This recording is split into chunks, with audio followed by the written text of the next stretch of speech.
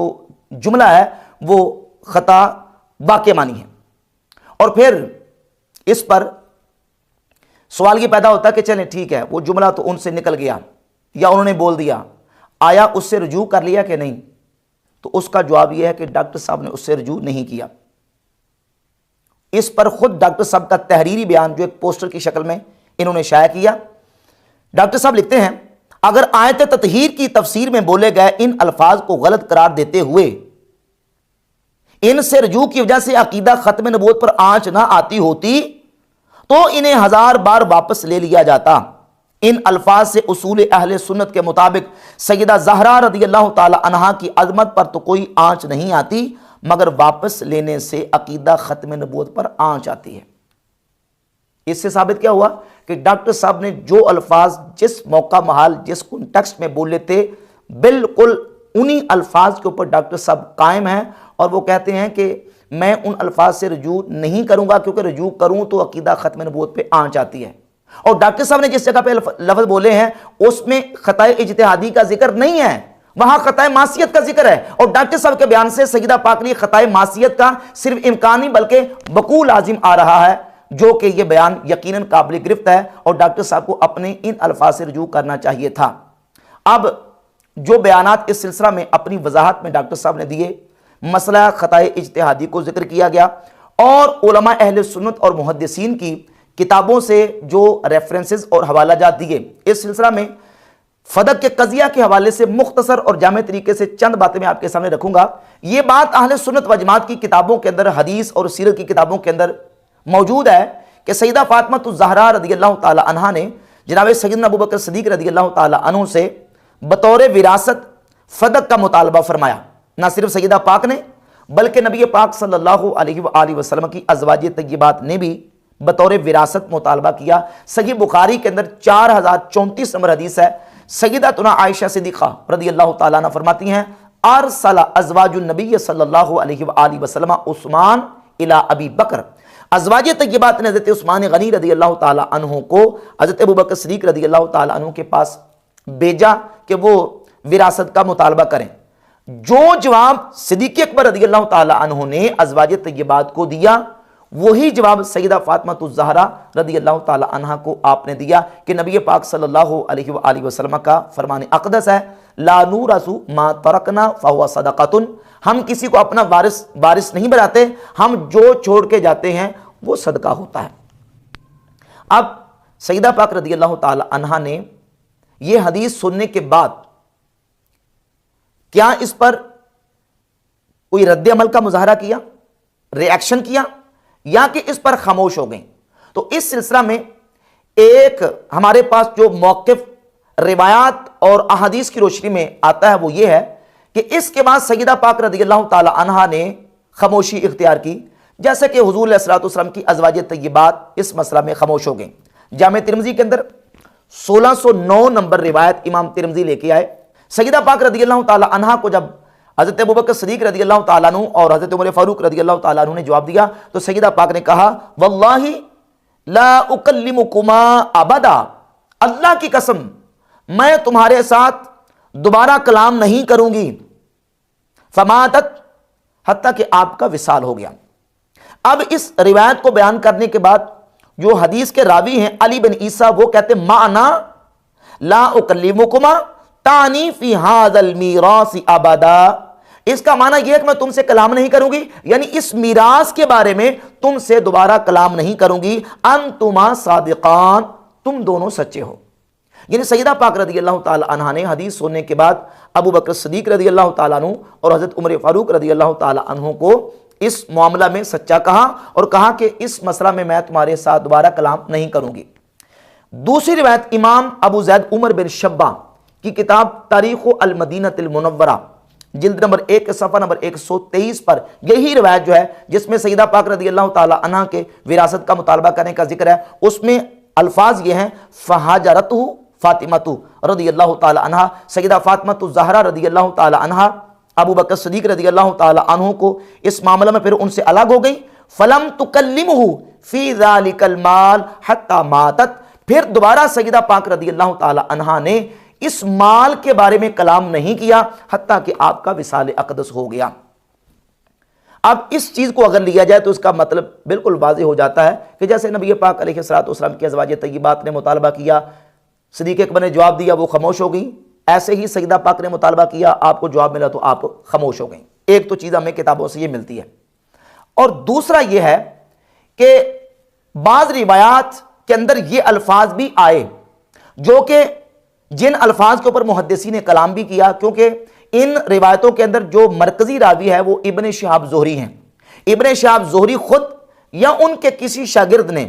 ان روایتوں کے اندر جو ادراج کیا ہے، کسی شاگرد نے یہ الفاظ ایڈ کر دیے، یا ابن شہاب زہری جو کہ ادراج کے اندر بڑے معروف ہیں، ان کی طرف سے حدیثوں کے اندر ادراج ہو گیا اور اس میں یہ الفاظ آئے کہ فہاجرتہ، سیدہ فاطمہ الزہرا رضی اللہ تعالی عنہا ابو بکر صدیق کو انہوں نے چھوڑ دیا، غضبت، ناراض ہوئی، ولم تکلمہ، اور پھر انہوں نے ابو بکر صدیق رضی اللہ تعالیٰ عنہ سے کلام نہیں کیا۔ اب یہ جو غضبناک ہونا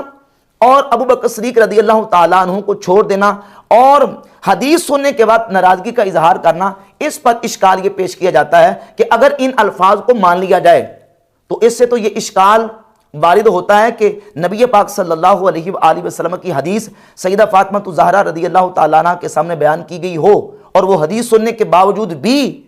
جو ہے وہ اپنا جو رد عمل یا ری ایکشن کا مظاہرہ کریں، یہ نہیں ہو سکتا۔ تو اس کا جواب یہ ہے کہ مجتہد جب اجتہاد کرتا ہے